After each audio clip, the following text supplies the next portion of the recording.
बिस्मिल्लाहिर्रहमानिर्रहीम अस्सलाम वालेकुम। एक नई वीडियो के साथ हाजिर खिदमत हूँ। जैसा कि आपके इल्म में है कि ये जो हुकूमत है इसके तेज़ी के साथ दिन जो है वो गिने जा रहे हैं और बिलखसूस इसका ताल्लुक जो है वो सुप्रीम कोर्ट से जुड़ा हुआ है। और सुप्रीम कोर्ट से भी मुराद chief justice of Pakistan justice Qazi Faisal Isa साहब हैं, उनके फैसले हैं, उनके बेंचेज हैं और उनकी तनहाई है। और जस्टिस मंसूर अली शाह साहब जो हैं अब वो फ्रंट फुट पर जो है वो नज़र आ रहे हैं। गुज़श्ता रोज़ भी उन्होंने अहम जो है वो खिताब किया और वहाँ पर भी कुछ सहाफ़ियों की जो है जो उनके करीबी साथी थे समझे जाते हैं उनकी तरफ से भी कुछ मुतरादा चीज़ें सामने। बात करेंगे सदीक जान से। अस्सलाम वालेकुम सदीक। वालेकुम अस्सलाम। कैसे देख रहे हैं आप जस्टिस फ़ैज़ल साहब जो हैं? धोखा हो गया उनके साथ, धोखा, बहुत बड़ा धोखा हो गया। धोखा हो गया उनके साथ, हाथ हो गया। वो देखिए हमारे फैसला साज़ों के बारे में कहा जाता है कि जिस तरह से वो कहते हैं कि बिल्ली के जब पाँव जलने लगते हैं ना तो अपने बच्चों को नीचे दे देती है। तो कुछ लोग इस निज़ाम के अंदर वो समझते थे कि वो बहुत अहम हो गए हैं और नागुज़ीर हो गए और उन्होंने अपना सब कुछ जो है वो कश्तियाँ चला दी, अपना सब कुछ उन्होंने मतलब मेन तो सबसे बड़ी बात ये कश्तियाँ चला के वो इस निज़ाम के साथ खड़े हो गए। उन्हें ये नहीं पता था कि ये निज़ाम ही एंड में इस रियलिटी को एक्सेप्ट कर लेगा कि इमरान खान एक रियलिटी है और इमरान खान से मज़ीद लड़ाई आगे नहीं बढ़ाई जा सकती। और मेरा ख्याल है कि इस निज़ाम ने ये रियलिटी एक्सेप्ट कर ली है। चीज़ें उस तरफ जा रही हैं कि इमरान खान एक हकीकत है और आवाम की आवाज़ है। ओवरसीज़ पाकिस्तानी उसके साथ हैं, 98% ओवरसीज़ पाकिस्तानी उसके साथ हैं। इंटरनेशनल उसका एक इम्पैक्ट है, पाकिस्तान के अंदर लोग उसके साथ हैं। इकॉनमी उसकी वजह से इमरान खान से लड़ाई की वजह से नहीं चल रही, रेमिटेंसेस नहीं आ रहे, मुल्क की मुशत तबाह हो गई है, बर्बाद हो गई है, महंगाई बढ़ गई है, ये हुकूमत कुछ नहीं कर पा रही, ये कुछ कंट्रोल नहीं कर पा रही। पड़ोसियों से तल्लुकात इतने ख़राब हो गए, ईरान के साथ तल्लुकात आप देख लें, अफगानिस्तान के साथ आप तल्लुकात देख लें, ये सारी चीज़ें अभी मैं एक देखें और पाकिस्तान के अंदर जॉब्स की सूरत हाल देख लें, मायूसी देख लें, अंधेरा देख लें, हर दूसरा पाकिस्तानी पाकिस्तान छोड़ के जाना चाहता है, ये सारी सूरत हाल है। और देखें मैं अभी पिछले दिनों में मुझे एक बिजनेसमैन मिले, बड़े मारूफ बिजनेसमैन है, पाकिस्तान के बड़े ज़बरदस्त शख्सियत के मालिक हैं। तो वो मुझे कह रहे थे कि सब इतनी अपॉर्चुनिटी है पाकिस्तान के लिए कि जो बांग्लादेश में सूरत हाल हुई है, हम बहुत से ऑर्डर, उन्होंने कहा कि हमें बहुत सी जो है वो हमें उधर से बाहर से आई भी हैं, पूछा उन्होंने ना ऑर्डर देने के लिए, हमारे से रेट वगैरह लिया। वो कहते हैं कि ये आइडियल टाइम है कि आप जो है वो करें, अच्छी पॉलिसीज लेके आए एक्सपोर्ट्स के लिए, एक्सपोर्टर्स के लिए, और बहुत बड़ा एक आपको ऑर्डर मिल सकते हैं दुनिया भर से जो बांग्लादेश यहाँ से चले गए थे। और यहीं से लोग बांग्लादेश में गए, यहाँ से लोग इंडस्ट्रीज खत्म करके वहाँ पे गए, लेकिन कोई चीज़ नहीं है। तो मुझे लगता है काजी साहब के साथ धोखा हो गया और ये तय हो गया कि काजी साहब को एक्सटेंशन नहीं मिलेगी। ये तो तय हो गया, लेकिन क्या ये जो बयानात ये जो केस में गुज़श्ता रोज़ में देखे कि जिस तरह इनकलाबीपन और वो साख बहाने की कोशिश है या कुछ और है? ये साख बहाल करने की कोशिश नहीं है, ये मैसेज था, ये बताना था कि मुझे पता चल गया तुम्हारी वारदातों का, मुझे पता चल गया है। अच्छा मैं इसको किसी और तरह से देख रहा हूँ कि काजी साहब ने ये क्यों कहा, एक मेजर जनरल का हवाले से कहा कि जर्नैलों ने और ब्यूरोक्रेसी ने मुल्क को टेक ओवर कर लिया है, तुम सब मुल्क दुश्मन हो, और बुलाओ सेक्रेटरी को, उसको बहुत बेइज्जत किया, उसकी बहुत इंसल्ट की, शहबाज शरीफ के हवाले से मार्क्स दिए आगे पीछे, क्यों उन्होंने किया? मेरा ख्याल है कि एक तो तीन चीज़ें मुमकिन तौर पे, मैं पहले भी अर्ज कर चुका हूँ, मुमकिन तौर पर तीन चीज़ें। एक तो काजी साहब को ये बात कहीं से सुनकर पहुँच गई है, कैसे को किसी ने बता दिया, और हो सकता है मियां नवाज शरीफ ने उनको पैगाम भिजवाया कि जनाब तय हो गया कि आपको एक्सटेंशन नहीं देनी। मैं आपको बता रहा हूँ, फिर ना कहिएगा कि मैंने आपके साथ बेवफाई किया। एक तो ये हो सकता है कि मियां नवाज शरीफ साहब का पैगाम काजी साहब तक पहुँच गया और उन्होंने बता दिया हो कि आपको एक्सटेंशन नहीं दी जा रही, और इसलिए काजी साहब मतलब चीफ जस्टिस काजी फ़ैज़ल ईसा से जस्टिस काजी फ़ैज़ल ईसा की तरफ सफ़र उन्होंने शुरू कर दिया हो। दूसरा ये भी हो सकता है कि उनको ये पता चला हो कि हुकूमत के अंदर एक तकसीम हो गई है, आधे हुकूमती लोग कह रहे हैं कि मंसूर अली शाह को आने दो, उसका नोटिफिकेशन पहले कर दो, बजाय इसके कि मतलब काजी साहब को रखो। काजी साहब तो बेचारे अब मतलब ये तो अब उन बुजुर्गों की तरह हैं जो बरकत के लिए घर में होते हैं, और तो कुछ कर नहीं सकते, तो बरकत के लिए हैं। तो ये सुप्रीम कोर्ट में बरकत के लिए हैं, जब वो नून लीग की नज़रसानी दरखास्त नहीं लगा सकते, जब वो कोई बेंच अपनी मर्जी के 184 तरीके नहीं लगा सकते, बना सकते, जब वो फुल कोर्ट में एक्सीवियत खो बैठे हैं, जब कोई हाई कोर्ट उनके उसमें नहीं है, कंट्रोल में नहीं है, तो इन तक अचार डालना है हमने। तो मंसूर अली शाह साहब से बात कर लें। पहला ये है कि उनको पता चलेगा उनको एक्सटेंशन नहीं मिल रही। दूसरा ये, तीसरा एक और चीज़ हो सकती है, वो ये हो सकती है कि काजी साहब को ये लगता है कि जो टीएलपी की तरफ से एक ऐलान किया गया बड़ा डेंजरस काजी साहब के हवाले से, काजी साहब समझते हैं कि उस पर नून लीग को जैसे रिएक्ट करना चाहिए था, नहीं रिएक्ट किया, और उसमें काजी साहब ये समझते हैं कि नून लीग जो है वो शहबाज शरीफ ने कहा कि मैं पॉलिसी स्टेटमेंट दूंगा, वो नहीं दी। गो के अब जब काजी साहब ने रिमार्क्स दिया ना उस दिन, हुकूमत को ज़रा टाइट किया है, उसके बाद फिर अब चादर दीवारी का तकद्दुस इस्तेमाल किया जा रहा है और टीएलपी वालों के घरों में छापे मारे जा रहे हैं और बदतमीजी भी की जा रही है। अचानक क्या हुआ, क्यों छापे मारे जा रहे हैं? वो मेरा ख्याल है कि ये काजी साहब को उन्हें पता है ना कि काजी साहब बहुत नाराज़ हैं इस बात पर कि नून लीग के लिए मैंने अपना सब कुछ ख़त्म कर दिया, मतलब मेरी कुछ साख नहीं रह गई। मैं मतलब देखिए काजी साहब मुझे नहीं लगता रिटायरमेंट के बाद पाकिस्तान रह पाएंगे, और उसकी वजह यह है कि जहाँ पे वो जाएंगे, जिस चौक चौराहे पे, बाजार में, दुकान पे, मार्केट में, मॉल में, वहाँ लोग उनको रोक के पूछेंगे कि सर ये आपने बल्ले वाले फैसले में क्यों ये किया था, सर आपने 8 फरवरी वाले इंतखाबात में क्यों ऐसे काम किए थे जिससे मुल्क तबाही और बर्बादी की तरफ चला गया, सर आपने लेवल प्लेइंग फील्ड एक जमात को ना देगी क्यों चोरों डाकुलेटरों को मुसलत किया, सर आपने ट्रिब्यूनल्स वाले मामले पर क्यों ये किया था, सर आपने जबरी गुमशुदगियों पर क्यों हुकूमत को फैसिलिटेट किया था, सर आपने नवाज शरीफ की तायद नैली क्यों खत्म की थी, सर आपने इलेक्शन कमीशन जिसने उसने 8 फरवरी के इंतखाबात के नतीजे में सवाल बाहर पीछा नहीं करेंगे। बाहर पता क्या होता है, बाहर एक चीज़ होती है कि यहाँ पे तो बहुत ज़्यादा होगा ना, बाहर तो फिर भी होता है कि दुनिया के किसी ऐसे मुल्क में, क्योंकि उनकी माशाल्लाह बहुत कीमती उनके पास प्रॉपर्टीज हैं बाहर, तो वहाँ से बेच के वो किसी ऐसी जगह पे, किसी ऐसे मुल्क में,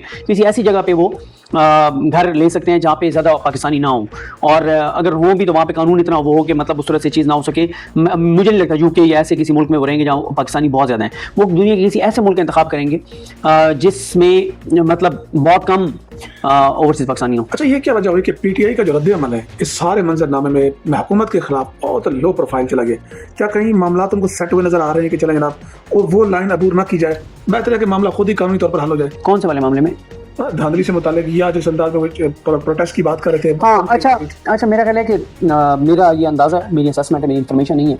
मखसूस नशस्तों से मुतालिक भी हम जी मेरी एक तो मखसूस नशस्तों वाला पीटीआई की बड़ी क्लैरिटी की, अब हमारा मामला नहीं है, ये सुप्रीम कोर्ट का अपना मामला है, और पीटीआई कानून जो बना उसको उन्होंने बर वक्त चैलेंज कर दिया, इससे ज़्यादा वो क्या कर सकते थे। बहुत तेज़ी में उन्होंने कानून चैलेंज किया। मैं नहीं एक्सपेक्ट कर रहा था पीटीआई की लीगल टीम से, और क्रेडिट जाता है गौहर साहब को और सलमान राजा साहब को, और उन्होंने ज़बरदस्त तरीके से और बड़ी जल्दी में इसको चैलेंज किया है। ऐसे ही होना चाहिए था कि अभी दोनों हाउसेस से वो हुआ और इन्होंने चैलेंज कर दिया और सारी चीज़।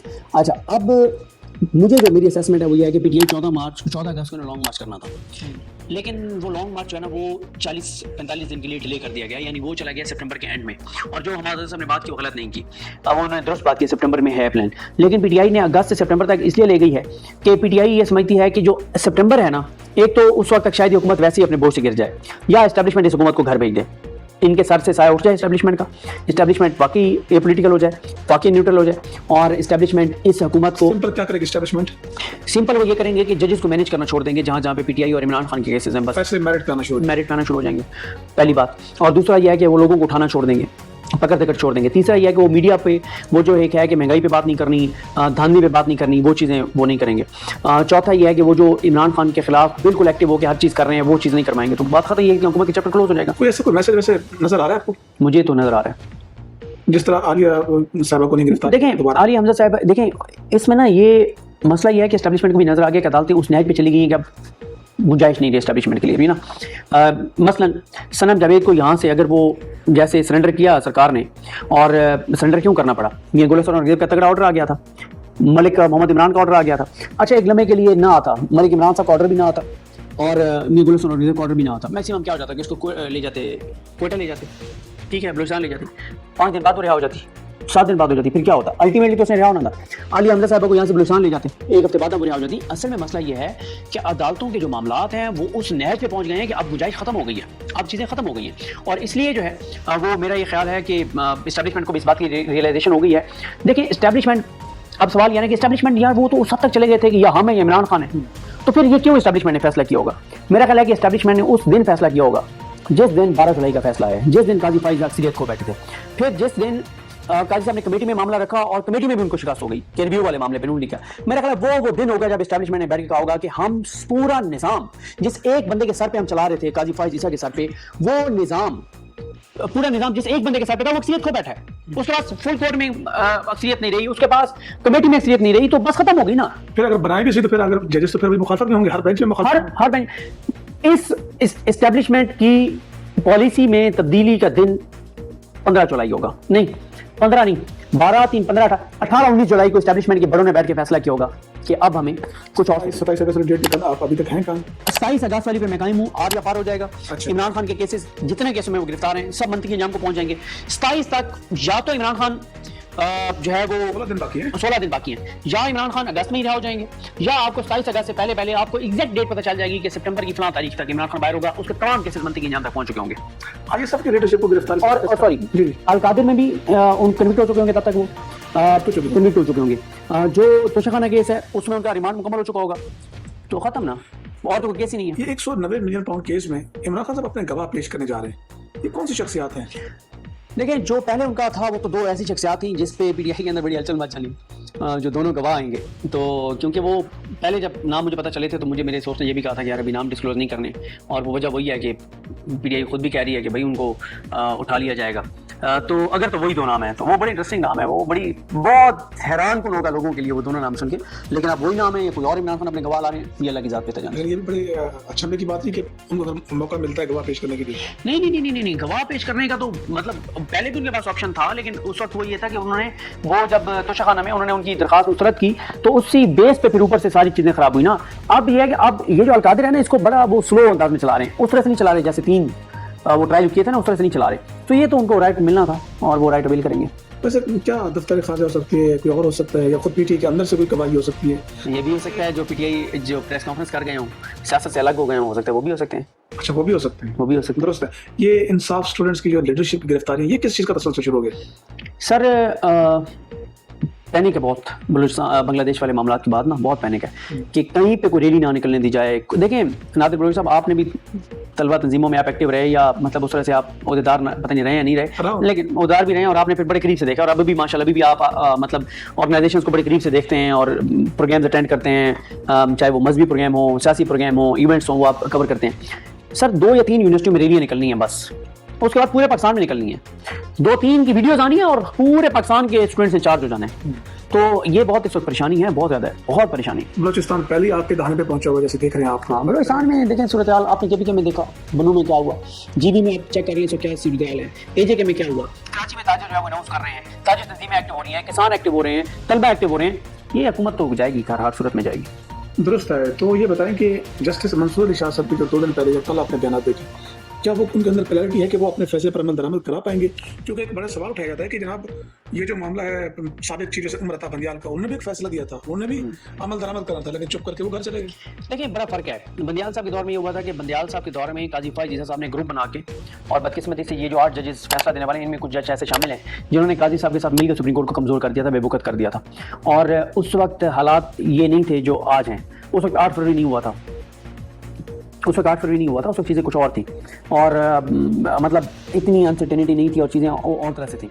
अब सुप्रीम कोर्ट उस वक्त यह है कि बंदियाल साहब एक आध वोट से उनकी अक्सरियत थी, लेकिन वो भी बड़ा एक मसला था।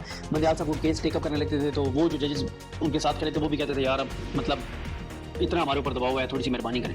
तो अब 2 जज जो है ना वो मुनीब अख्तर साहब और मंसूर अली शाह साहब का एक पेज पे आना और फिर अतर मिल्ला साहब के साथ होना, आयशा मलिक साहब के साथ होना, शाहिद वहीद साहब का साथ होना, मोहम्मद अली मदद साहब के साथ होना, ये मैटर करती है चीज़। अब वो ग्रुप ही नहीं रही सुप्रीम कोर्ट में, अब एक बड़ा एक 4-5 जजेस का ग्रुप रह गया। बाकी जजेस जो हैं वो आइन कानून और अपने हलफ के साथ खड़े हैं। सिर्फ काजी फाइजी साहब, नईम अफगान साहब, अमीनुद्दीन खान साहब और कौन है, अमीनुद्दीन, नईम अफगान, काजी फाइजी साहब, जमाल खमन जो खेल ये और मुसरत दलाली भी इनके साथ होंगी। 4-5 का ग्रुप रह गया है, बाकी तो सब अपने इस वक्त तक तो अपने हलफ और आइन और पाकिस्तान के लोगों के साथ खड़े हैं। आखिरी सवाल, अरशद नदीम का इस्तकबाल करना था हमारे प्राइम मिनिस्टर ने, बाकायदा वीडियो बयान शेयर किया गया, ना चचा गया ना भतीजी दी, हुआ क्या है? सर मैं आपको बताऊं, मैंने इस पर इन्फॉर्मेशन लेनी थी, मैंने ली नहीं है, लेकिन मतलब अंदाज़ा ही लगाया जा सकता है। और वो ये है कि इनके पास इंटेलिजेंस एजेंसीज की रिपोर्ट आई होगी कि वहाँ लोग बड़ी तादाद में आ रहे हैं, लाहौरी आ रहे हैं, जिंदा दलाने लाहौर आ रहे हैं, और आपको पता है कि इस वक्त लोगों के सेंटीमेंट्स क्या हैं। तो इनको इंटेलिजेंस एजेंसीज ने ज़रूर ये रिपोर्ट दी होगी कि वहाँ पे गो नवाज गो या गली गली में शोर है, इस तरह के नारे लग सकते हैं और आप मत जाएँ। और इसलिए नहीं गए, वरना तो ये बताया गया था कि शहबाज शरीफ साहब आ रहे हैं, मरीम नवाज साहब अभी।